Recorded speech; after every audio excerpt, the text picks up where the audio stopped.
So let's get started with an actual project. We've already brought the clips into our clip bin. So now let's get started in actually starting to work with that project. And as we go through the lectures, we'll keep building on this project. And after each section of the course, I will create a processed video of how far we have gotten, just so that it's something you can refer to and something you can see. So the very first thing is we want to start by dragging some media, which we have in our clip bin, onto our timeline, which is down here. And to do that, I simply click on my media, I press my left mouse button and I click it and I drag it onto the track I want to drag it on. So I'm just going to do this right here. And you can see now that the clip I had here has appeared on my timeline down here. And I can move this, I can move it to the right or to the left. And in this case, obviously, it's a track I want to start right in the beginning. So I'm going to move it right against the edge of my timeline. But if I wanted to start it a little bit later, if I had an intro, for example, in the beginning, I could also move it a little bit further. And you simply just click on it and drag it while clicking your left mouse button. It's as simple as that. So now we have the track on here, and if I go anywhere on my timeline, I can actually see my little mugshot appear right here in the preview.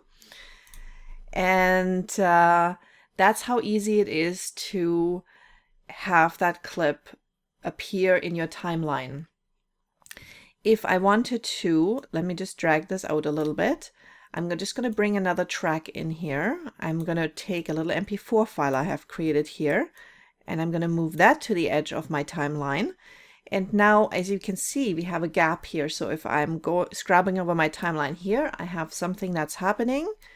If I have it here, I have something that's starting to happen here. However, from here to here, we have created a gap and there's nothing going on. So we want to bring that right butted up against it. So as soon as I click on this track on the bottom here on my actual video track, I can now drag it. And as I get close, you see that yellow line appearing. And that means it's snapping to the other clip. It's a very handy feature. You can now very exactly snap. And I can even zoom in a little bit more here. I'm just going to take my track here. Whenever you bring your playhead, by the way, to a certain spot and you zoom, this is what it will be as the center line to zoom in. So if you need to zoom into something specific, bring your playhead to that area and I'll help you zoom into that area. So you can see now there is no gap in between anymore. We have it snapped. Oops, I'm just going to go back and forth here. I'm just going to bring it apart again and I'm going to snap it one more time. This is a very handy feature. You'll be using it a lot. But once in a while, you don't want it to snap. What do you do then? Because that snapping is quite persistent.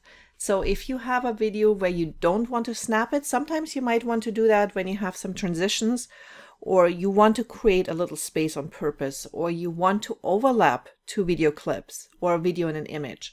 So the snapping is great, but you don't always want it. So when you press the control button on your keyboard, you can now see I can drag this without snapping to anything, and the control button overrides the snapping. So that's something that's quite important to remember as well.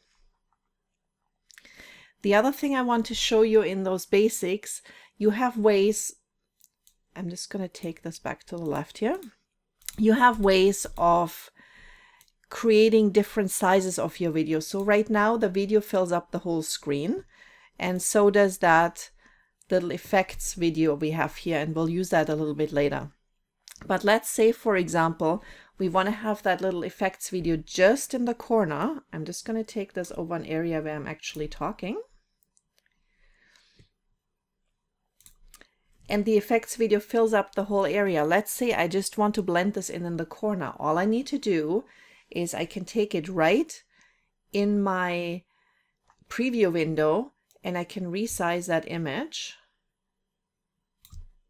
And I can put it right in the corner here if I so choose to. So you can resize that to any size you want. You can use the top, the bottom, the left, and the right to stretch them out of proportion, or you can take the ones on the corner to stretch them in proportion. which is typically what I would recommend that you do, especially if you have something that has images on it, photos, people. You don't want to stretch them out of proportion. You want to keep them in proportion. But that's neither here nor there. It depends really on the project you're working on. But it allows you to stretch that any size. You can even have it partially in the frame, partially out of the frame.